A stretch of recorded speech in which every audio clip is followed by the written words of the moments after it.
And our top story tonight at 11, Governor Kathy Hochul is responding tonight to the latest hurdle to get her billion-dollar tunnel and cap for the Kensington Expressway. Good evening, I'm Scott Levin. Mary Alice has the evening off tonight. Twin News Side's Nate Benson had some tough questions for the governor today about the Kensington. And Nate, what'd you find out?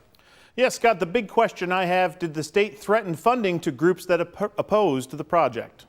Last fall, opposition to the billion-dollar project became louder, mainly because the state DOT was finalizing the 4,100-foot tunnel and cap for the Kensington. Dozens of community groups, block clubs, and those living in the neighborhood began organizing opposition.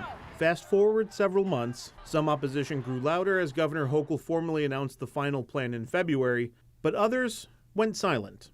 And I wondered why.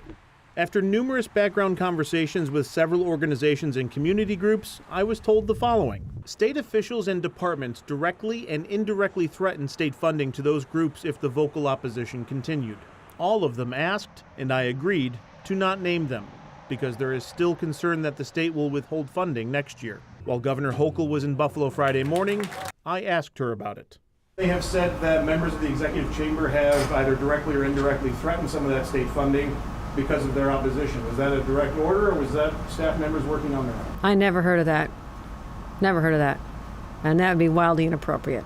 And those who tell me they had these conversations with the state officials also called them inappropriate. The governor moved on and responded to the recent temporary restraining order granted by a judge earlier this week. That restraining order will prevent any construction from happening until the several lawsuits play out in court. At any step of the way, there's these individuals will say it's now dead. Let me say this. There are federal dollars involved with this. This is why it's important for this to move forward. During his farewell tour Friday, my colleague Claudine Ewing asked Mayor Brown, would you be surprised if it doesn't happen?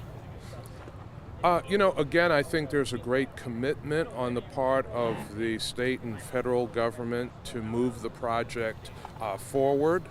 There are some concerns that have been expressed.